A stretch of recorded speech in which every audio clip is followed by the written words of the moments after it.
Hello and welcome. I am Scrapperlock, and this is City of Heroes on the Rebirth server. We are with Psyop, our mutation stalker, and we're doing another Let's Rant. She's level 13 now. We have a couple million influence, and we're on um, the Bonefire story arc, I believe. Yep. And I fought Marrow Snap, and I don't think you guys are going to see that. I recorded a nearly hour-long episode about the topic of this rant, and I wasn't happy with it. I think it was rambling. I think I repeated myself a lot. I tend to do that. There's no script to these things. I'm just talking as I play, and while I'm playing, I'm watching what's going on in the game. I'm comfortable enough with City of Heroes, and Stalkers are easy mode, so it doesn't.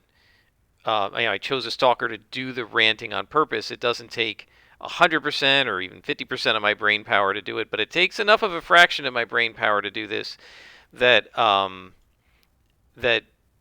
get distracted and I forget where I was and I end up repeating myself. So I'm going to try to be a little more directed.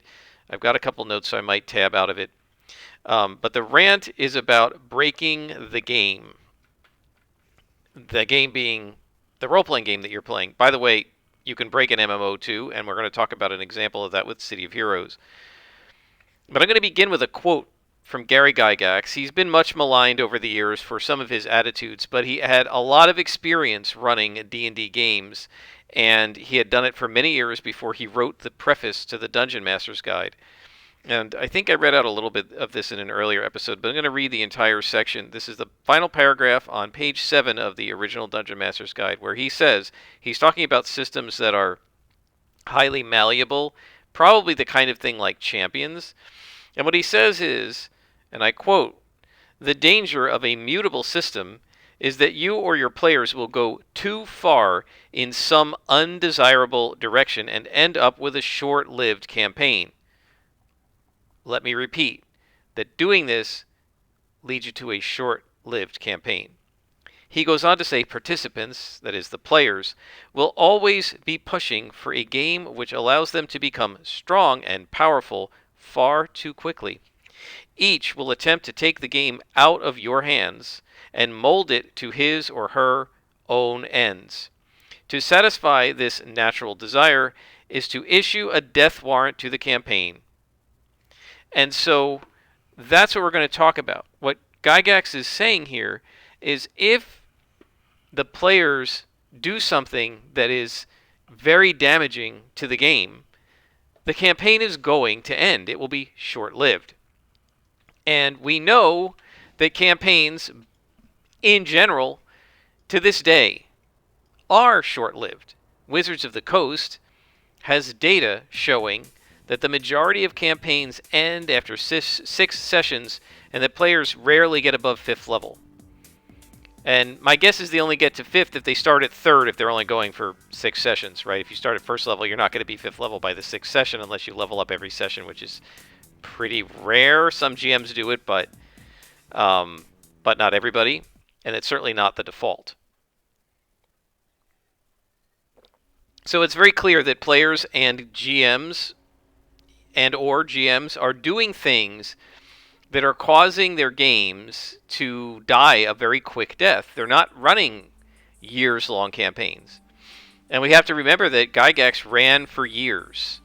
And so he kind of knew how to keep a campaign going long-term. And what he's saying here is you can't give in to the player's desires to become too powerful too quickly and ultimately break the game.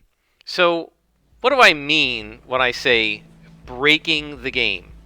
What I mean is doing stuff with your character that destroys one or more people's fun, and it leads to the end of the campaign. Mostly what's happening is one or more players are doing things that are breaking the fun of the game for the game master, and the game master throws up his hands in frustration or throws up her hands in frustration and says, I don't want to run anymore. Or the player breaks the game for the other players, and the other players, the GM allows it, and the other players quit the game because it's broken now, right? And, well, how do you break it? Well, if you make your character too powerful, so that the level appropriate challenges don't work for your character, and you run roughshod over the campaign and make it all too easy.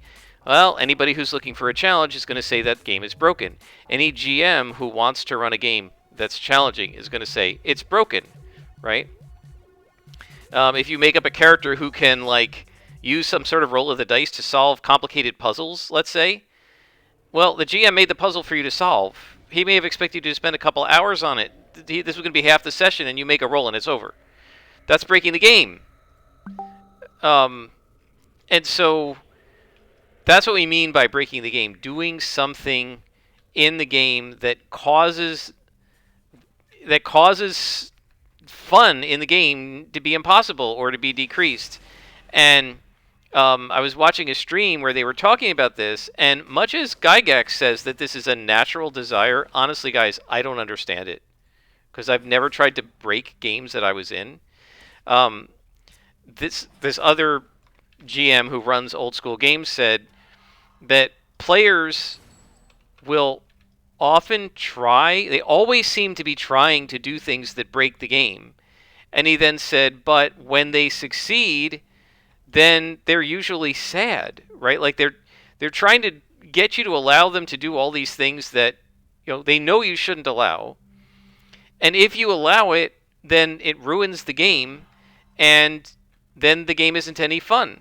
Actually, one of the commenters on I think it was on episode 4, I might be wrong, you should go check, made a really good post where he talked about, or she talked about, I apologize, I don't know what gender to use. This player talked about they had made up really optimized builds that, like, by the time it was like 15th level or something, that the character is like super powerful and optimized, and said, you know what, after I played it for a little while, it was kind of lame, right? It was kind of boring. And, well, that's the experience I had too, right?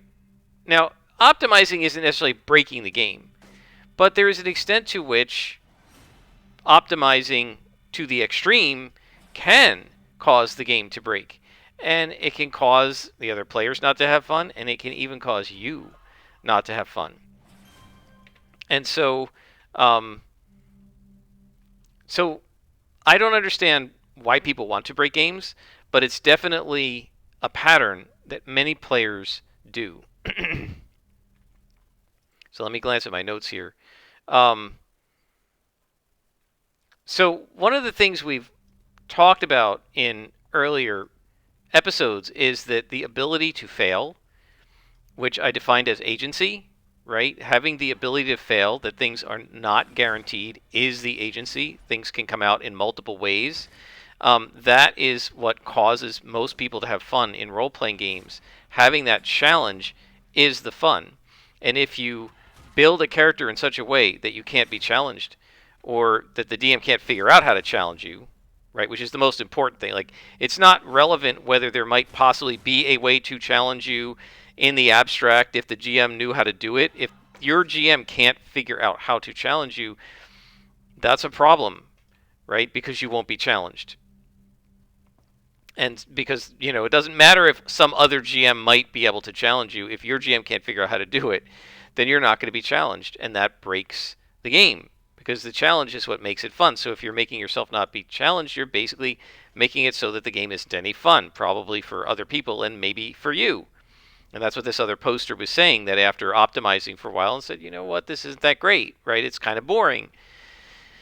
I like a challenge. And you folks know that because I played like the whole last Stalker I did, SOs only. There were no inventions.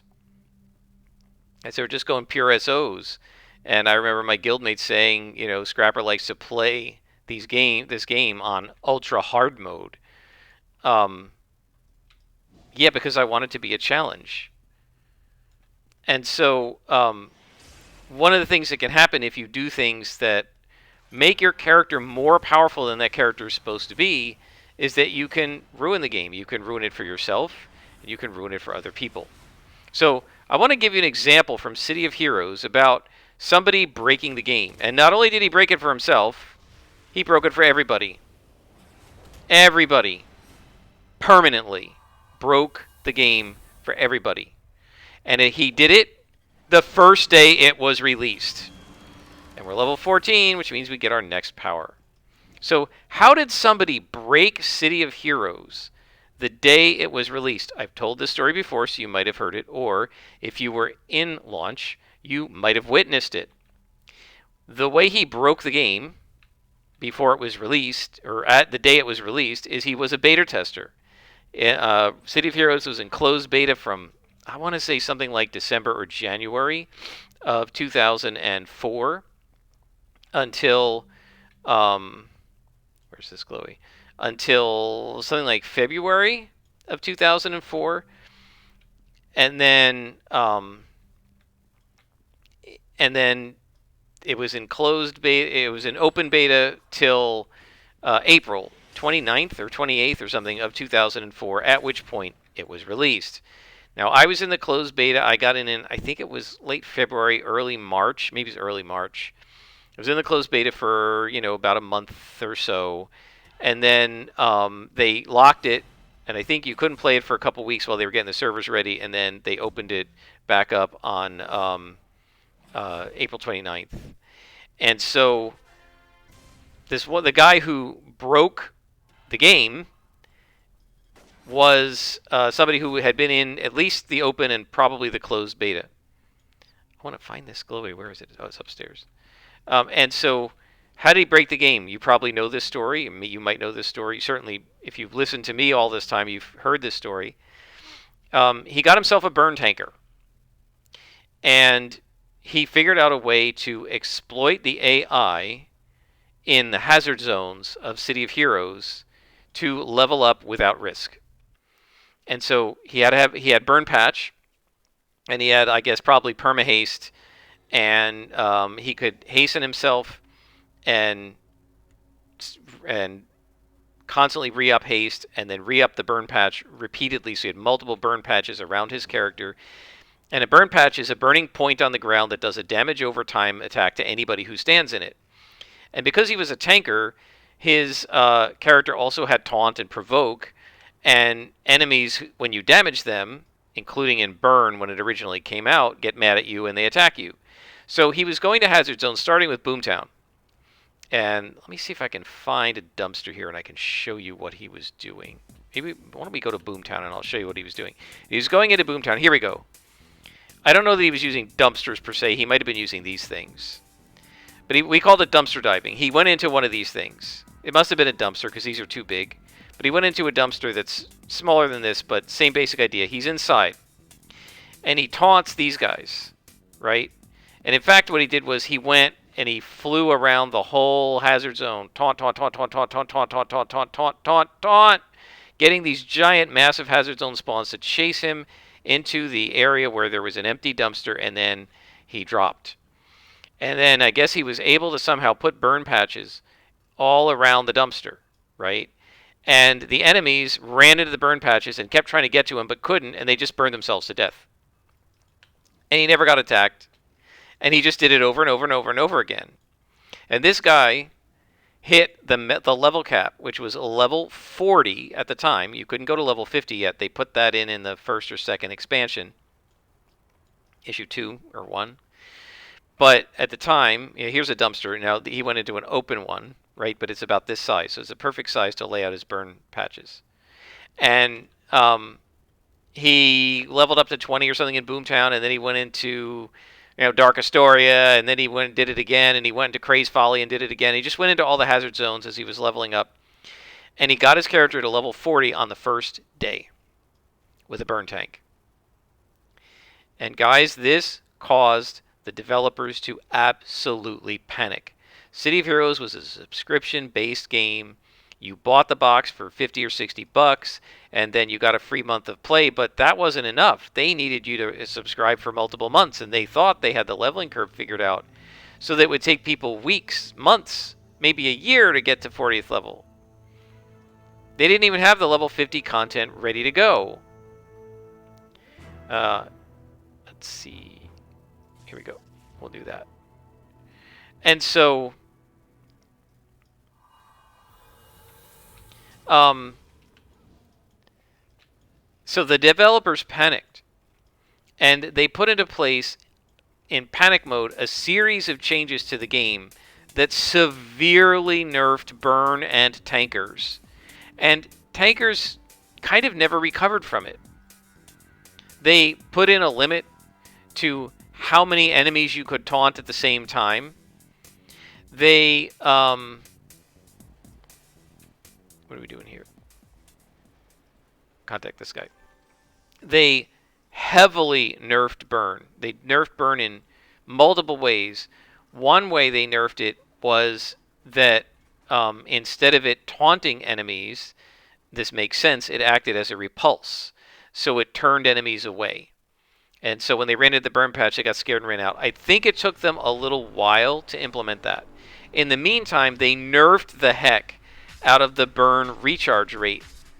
And as a consequence, you couldn't stack it on top of itself as easily. So you couldn't have, like, I don't know, 5 or something burn patches running at the same time. You could only have maybe 2. And so you couldn't surround yourself with burn. Things were going to run out of it. And they nerfed the taunting ability. All that happened during the first couple weeks of launch. And although they changed some of it little by little back, tankers have never recovered from that nerf. It was so severe. And it happened basically on launch day. Because this jerk of a beta tester, and he was a jerk for doing this, broke the game. Right? And so the most important part of this is he was a beta tester. His job was to find out that this kind of an exploit exists and report it to the developers so they could fix it in beta. And instead, he kept it to himself.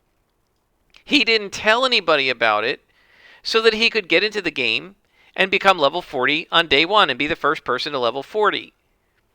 And he was cackling with glee, I'm sure, to do this. Didn't do any good for the game, right? If he cared about the game, he would have reported this in beta and said, you guys need to fix it. But he didn't. Nobody else figured out how to do this, I guess, and he didn't report it. So the developers didn't know to fix it. So he got his selfish level 40 first day, right? He broke the game for everybody else. He ruined burn. He ruined burn tankers. He wrecked tankers. They never completely recovered. Okay? I mean, tankers are fun to play now and, so on. And there have been multiple other nerfs to tankers. But that first week nerf, it ticked off a lot of people.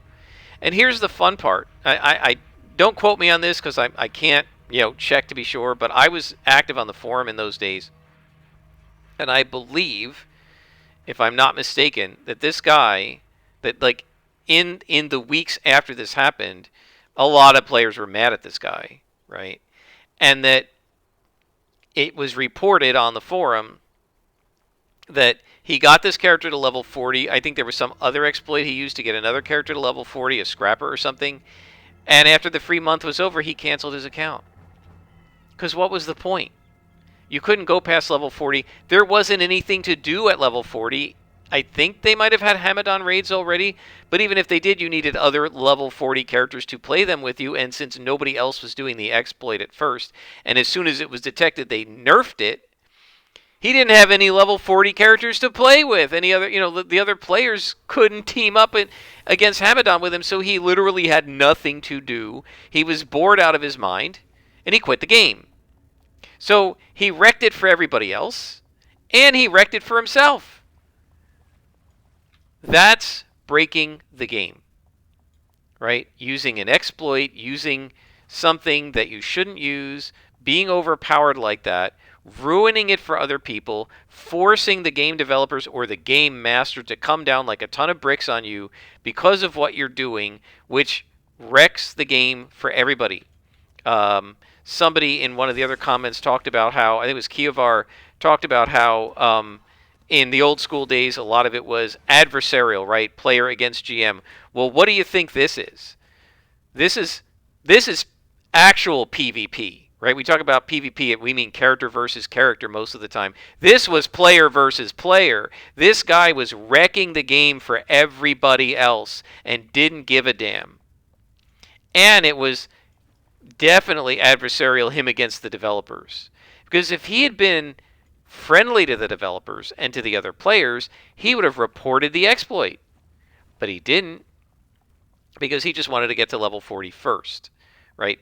And if that's what you're doing, if you're exploiting the game, if you're exploiting loopholes in the game, if you're using synergies between powers and abilities and classes that the developers never expected, that the GM isn't prepared for, that is adversarial, and you shouldn't be doing it. Now, I'm sure some people are going to say there are hostile GMs, and maybe the players feel they need to do this as a means of self-defense. Folks, if you think you have to do an exploit in order to survive your unfair game master, find another game master. Don't play with somebody like that. You should be able to trust your GM, and if you can't, you shouldn't be playing the game with somebody you can't trust. That's just ridiculous. Don't do it. But it is rarely game masters who break the game. It is often players who break the game. And as we saw with the City of Heroes example, what happens when you break the game is you potentially ruin it for yourself. You're either going to force me as the game master to deploy countermeasures against the abusive raping of the rules that you're doing, or if I don't deploy the countermeasures, then one of two other things is going to happen. Either you ruin the game for everybody because your character is overpowered and destroying things, or you make me quit. I don't want to be a GM anymore. Folks, this has happened to me in 5th edition D&D, right? One of my players, I'm sure he thinks he's just trying to have fun, but he managed to make me not want to run 5th edition anymore because he was constantly trying to become more and more and more powerful and doing things that weren't exactly exploits, but it's, things that are allowed within the rules, but when you stack these things together, they become incredibly annoying for the GM to counter. And you either have to blatantly metagame and counter them because they're there, and if he uses it, it's going to ruin the battle, so you got to stop it, which then makes his thing, which is legal, useless. That's sort of unfair. Or you have to allow it, which makes the battle too easy and the game boring, right? And because I'm friends with all my players, I didn't want to stop this guy. No, he wasn't really purposely trying to break the game. I don't think he was trying to break the game. He was just trying to have fun, but the way he was having fun was turning the game into something that this is not the way I want to run, right? And so what was my solution? Well, I let him do it. I was carefully watching to make sure he wasn't ruining the game for anyone else. I was able to still have some fun, and I just decided to end my campaign early, right? It should have gone another 7 adventures. We ended last week. Now, I think it was a satisfying ending for everybody. I do think a couple of the players, I know for sure one of the players was disappointed. She wanted it to continue. And the player who was doing the unbalanced stuff that made me throw up my hands and say, okay, I'm done, I know he wanted to go to level 20, and they stopped at level 13. And so this is my point. He ruined it for himself. Even though he was having fun by kind of running roughshod over the campaign and making his character uber and everything, I just, yes, there are ways to counter what he was doing, but I didn't find that to be fun. I don't like the experience of feeling like I constantly have to fend off the overpowered options that players are choosing. Similar in Champions, right? I made these very restrictive, very harsh isn't the right word, but very uncompromising house rules. that it was just like, it's in the house rules, you can't do it. It prevented me from constantly having to stiff arm my players and say, no, you can't do that. No, you can't do that on a case by case basis. I know several of the players thought I was a pain in the neck. And I, almost like this GM hates fun. No, I was trying to make sure that I could have fun in the game along with them. And I don't enjoy the feeling of constantly having to check everything players are doing and individually approve it all. I just want you to play correctly and not use OP stuff, guys. But because they wouldn't do that, some of them, right? I had to like come down the mountain with the house rules, right? These are my commandments. Is this the end of this story arc? It looks like it might be.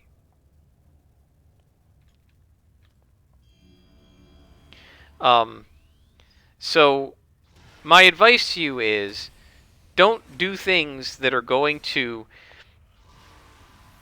break the game for other people. I'm not talking about objectively breaking the game. Sometimes you're following the rules.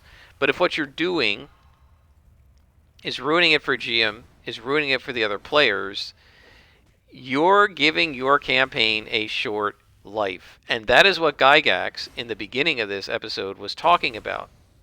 He was talking about how if the GM allows the players to do things that abuse the game, you will have a short-lived campaign. And why do you guys think that so many campaigns are so short? Yeah, some of it's the scheduling demon.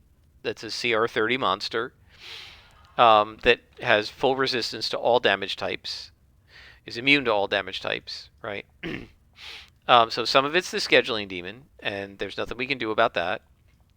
And some of it's, various other things. The GM's just running a short campaign, etc. But most people want to get into a long campaign. They want to run their characters from low to high level. They want to sink their teeth into a really cool campaign like the 120 or 30 or whatever it is sessions of Critical Role, right? That's what they want to do. And me too, right? You want to have a good, meaty campaign that lasts a long time.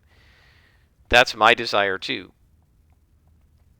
That's how you get to really enjoy your character, enjoy the setting, enjoy the other player characters. It's awesome. And yet, hardly anyone gets that experience. And why? I think a big chunk of the reason is that there are players in these campaigns who are either being allowed to break the game by their GM, or the GM's not able to stop them, or the GM just says, I don't want to fight with these guys. I would rather just quit. Right? Some people are very non-confrontational. You want to say, why didn't I step in with this player who was, doing things that I thought were overpowered and ruining the game, and just, fight with him about it, stop him? Well, I'm not a super confrontational person. I knew what this confrontation was going to be like. I didn't really want to have it, and my fundamental problems had to do a lot more with the mechanics of D&D and how they allow this kind of breakage. There are lots of abilities and spells in D&D that are very game breaking, and you almost can't avoid it. And now they're putting in all these overpowered options for players to try and get them to buy books, and it's sort of like, can't avoid it if I'm going to run 5th edition D&D. And so I just said, all right, well, I'm going to avoid it by not running 5th edition D&D. If my other friends want to keep running, I'll play in it, because I won't do anything to break the game, and hopefully nobody else will. At least break it for me. And,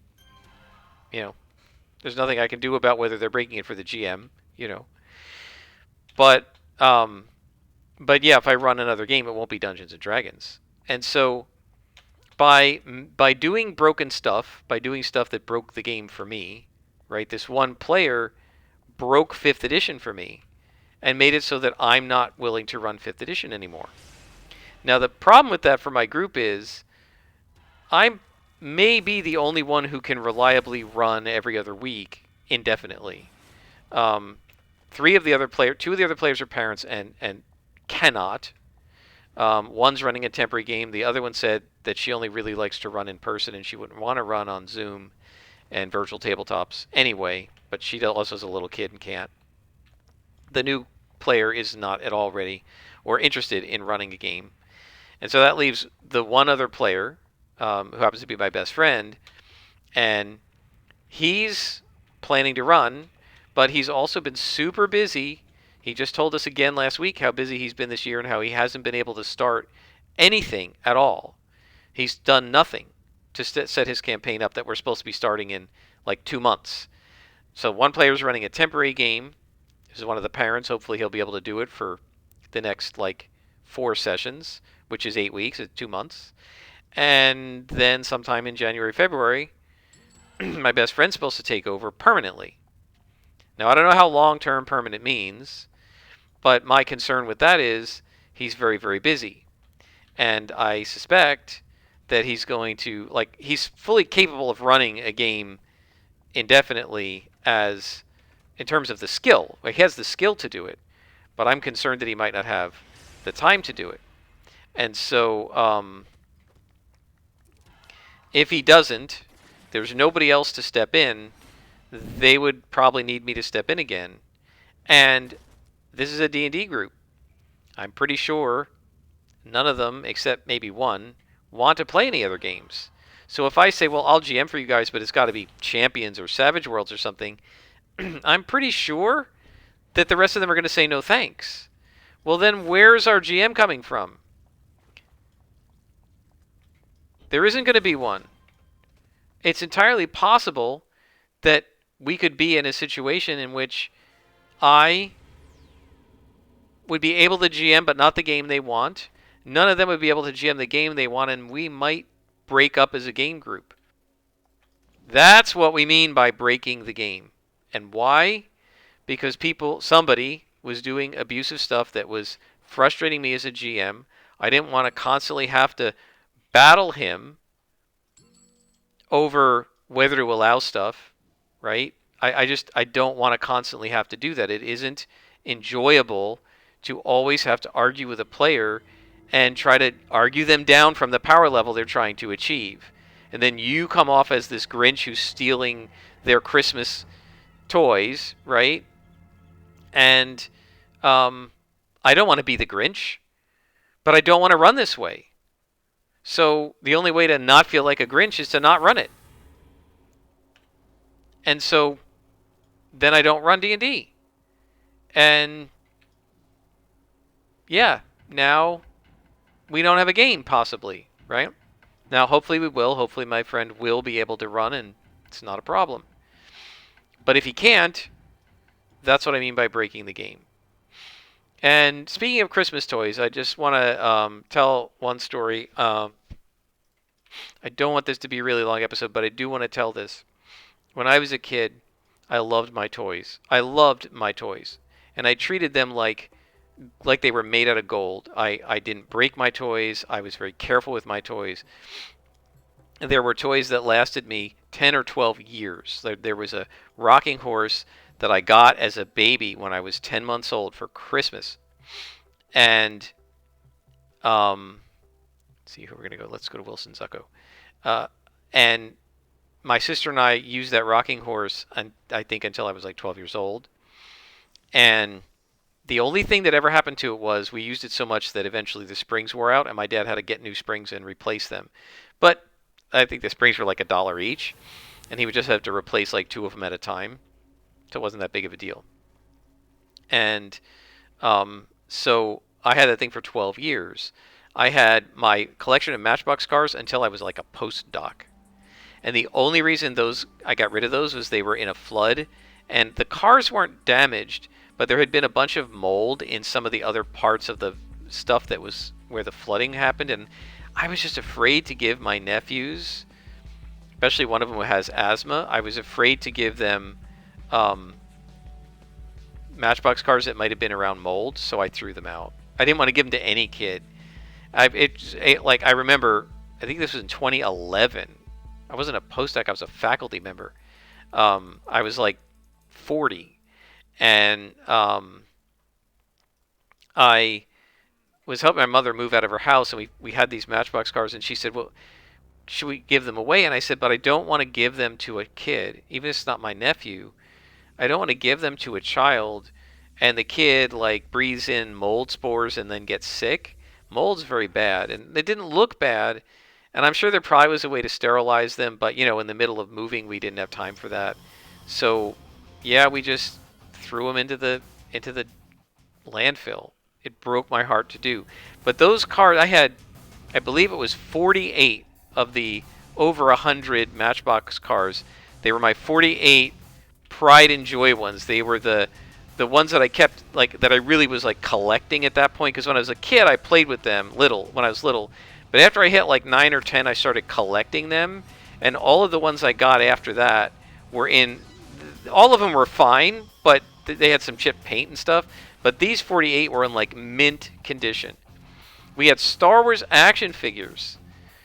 Guys, I think it was 24 or 30. I think it was 30 Star Wars action figures from the original 1970s run of the Star Wars action figures that my sister and I had. My mom also had those. She kept them for years. She kept saying, do you want me to throw them out? Like, you don't want me to throw them out, do you? No, of course I don't want you to throw them out, Mom. They're classics. I gave them to my nephews and said, guys, don't break these because they're irreplaceable, right? You can get new Star Wars action figures of the same characters, but they're not these. These are worth hundreds of dollars. So my sister and I talked about it, and we said, okay, the kids were old enough now. The older one was like 11 or something. And so we thought they would take care of them, and we gave it to them. I don't know what they've done with them. But the reason I'm telling you this story is I didn't break my own stuff. My nephews, however, do. They break their toys all the time. So I was very worried about giving them these Star Wars figures.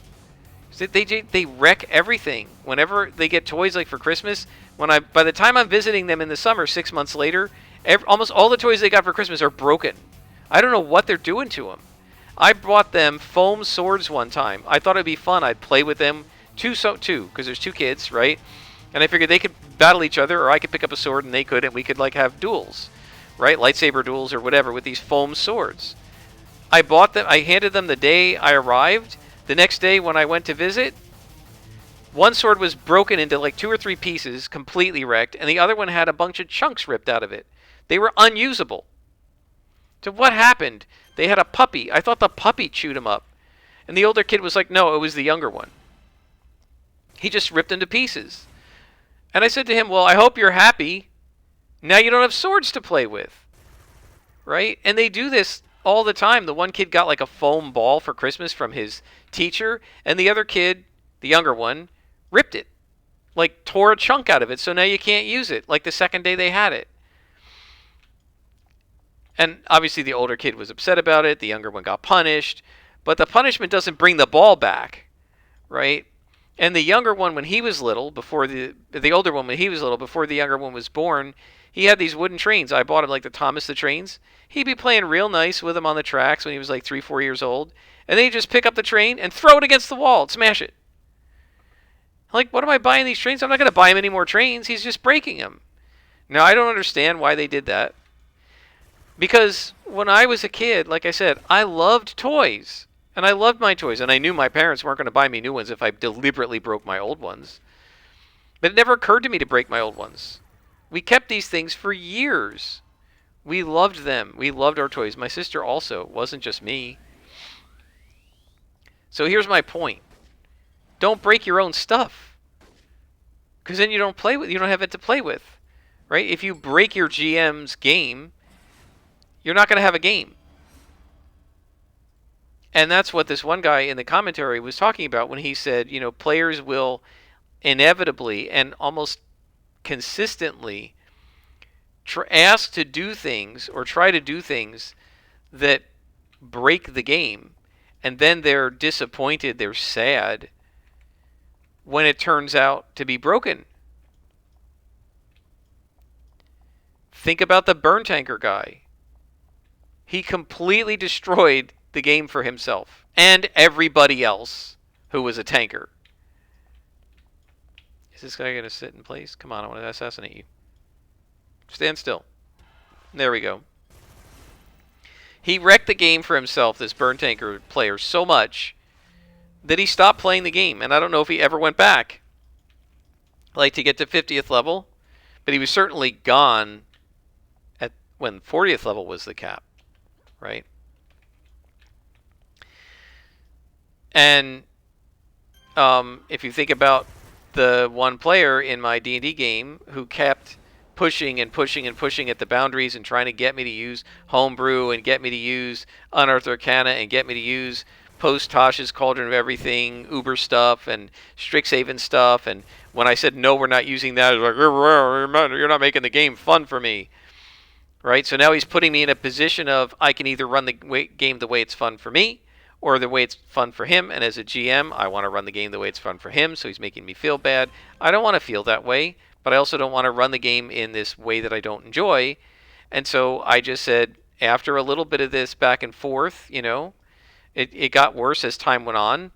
I said, I'm going to stop. So what happened is we were on hiatus for a few months. I was having migraines last year, and so we're on hiatus, and this player actually took over as the GM. He ran for a few months, and while he was running, I was trying to figure out what I was going to do, because I realized that I wasn't happy with the way I was having to run this game in order to keep him happy. None of the other players said anything. All the other players were fine, but this one guy, it was very hard, because the things that would make him happy would make me unhappy, and the things that made me happy were making him unhappy. And I really struggled with that, and I just said, I got to stop running for him. I could probably run other games for him, but I can't run D&D for him, because it's a very unbalanced game. There are lots of unbalanced, overpowered options, and he keeps asking for the overpowered options, and because they're in the rules, I almost don't have a leg to stand on to disallow them. He'll argue with me that they're not overpowered, and I don't want to spend my time in between sessions arguing with a player about what's overpowered and not. It's just, that's not enjoyable for me. I don't get anything out of that. I want to run the game. I don't want to have arguments, right? And so I very quickly said, well, I guess I'm going to have to find a way to extricate myself from 5th edition. And I'll tell you guys, we were playing with an extra guy who wasn't in the Rome game because he wasn't interested in it, and they asked him to join Rome, and I was hoping not only that he wouldn't join Rome, but I was actually hoping that he would say, I want to keep playing with you guys, but I'm not interested in Rome, and we would say, okay, no, like, in other words, I was going to say, okay, guys, well, if he doesn't want to play in Rome, let's not make him. Let's just stay in Candlekeep. And that would have ended the whole Roman campaign. Like, I was ready to end it, like 2/3 of the way through, and not even see it to completion, just to make this constant struggle with this one player end. Right? You don't want to make your GM feel that way, because that's going to be the end of your campaign. So when it turned out we went back to Rome, I immediately said, okay, I've got to find a way to shorten this campaign up and end it. It still took me, I didn't want to just do it abruptly. I wanted it to be satisfying for all the players, including the one that I was struggling with. He's still a friend of mine. I don't want to ruin it for him, right? And I knew they were going to be unhappy that it was going to stop before 20th level anyway, all of them. And so I came up with an elegant way to finish it 6 months or a year earlier, and at level 12 or 13 instead of 20. It turned out to be level 13.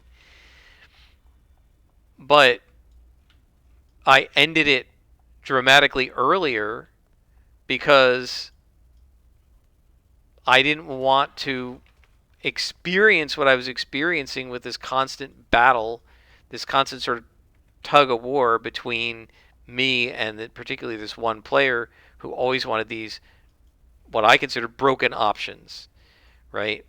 And so this is what I mean. You break the game, and as Gygax warns, the campaign is over. It's short-lived, right? And this is possibly why so many campaigns are short-lived, because GMs just finally can't take it anymore, having such a broken game, and they just say, I'm done. And so it's the same logic as breaking your own toys, guys. if you break the game, if you break your GM, you don't have one to play with, right? If you break the game, you don't have a game to play. So I don't understand this, to be honest. I never broke my own toys, and I never tried to break a game. And I really don't understand the mentality of the people who do. So if anybody can explain it to me in the comments, maybe if you're somebody who does like to do the game breaking, why you do it, and why you like to do it. I suspect, based on what I've read in the comments, most of my commenters, the few of them there are, don't deliberately like to break games. It seems to me a really self-destructive and ultimately self-defeating thing to do, right? After all, if you look at this one player who incessantly battled me on trying to get overpowered options, yeah, I allowed him to have some of them, but I also ended the game. So you can't have overpowered options in a game that doesn't exist. And some of the options he wanted were like really for like level 13 and up. So one of the reasons I wanted to end the game was so I didn't have to deal with those spells and those abilities that I knew he was going to try to take. It's not a problem if we don't get to level 17 or 19 or whatever, right? So you're just shooting yourself in the foot when you break a game. And so my recommendation is don't do it. Just play the game the way it's meant to be played. As sort of my last comment is, it's not like it's a secret how not to break a game. You can tell from reading the rules the way any role-playing game is supposed to be played. And it's not like the developers have kept it a secret from you what you're supposed to do and not supposed to do, right? It's not like the developers kept it a secret from the guy who played the burn tanker that he wasn't supposed to be going into Boomtown and Craze Folly, rounding up an entire zone full of enemies, laying down a bunch of burn patches, and sitting there invulnerable in the dumpster while everything burned to death. That was an AI exploit, and he knew it. And he did it anyway. And it's the same thing with making up broken stuff in Champions or D&D or Rollmaster or whatever, right? You know it's broken. So it's not like it's a secret. It's not like you didn't know. So don't break the game. That is my advice to you. Unfortunately, I don't think this was any shorter or maybe more coherent of a rant. A little bit shorter. I apologize for that, I guess. I feel very strongly about this. It really bothers me when I see my nephews purposely breaking their toys or not caring enough about their toys to avoid breaking them. I don't think they, other than when the one kid was little and was hurling his toys against the wall, I don't think they necessarily purposely break their toys, but they don't care for them. They don't have any sense of stewardship over their toys. They don't protect their toys against damage. And so the toys get broken. And I think similarly as a player, I've said before, we're stewards of each other's fun. And that means not just that the players are stewards of the other players' fun. The DM is a player at the table. And you're a steward of his fun or her fun. And so if you're going to be doing things at the table that make the GM want to quit the game, you are not adequately protecting your toys from breakage, from damage, right? So be a steward of everyone's fun, including the GM's. Keep your toys in good shape. Don't leave them on the floor to be stepped on, right? Don't hurl them against the wall. Don't rip them out of somebody's hand and break your phone swords, right? Don't do that. Take care of your toys. In this case, your GM and your fellow players, the rules of the game, and so forth. These are the things that if you shepherd them, if you care for them, if you protect them, if you treat them well, you will have a campaign for years and years to come. As I was just reading, Harnmaster is this game that I've become very interested in. And on one of the forums, it's a very niche game, but on one of the forums um, for the game company, there's a thing where somebody made a post that said, tell us about your campaign. There are people playing Harnmaster. The one campaign, he was saying they just had their 254th session, guys. And they've been playing for like decades, actual decades. 254 sessions. There are other guys who've been playing, for 30 years, 20 years, 10 years, since 2006. It's 2022 now, 16 years, right? You can't have that if you break your game. Instead of 6 years, you get 6 sessions. And that, I think, is why games end so quickly. Because people are breaking them.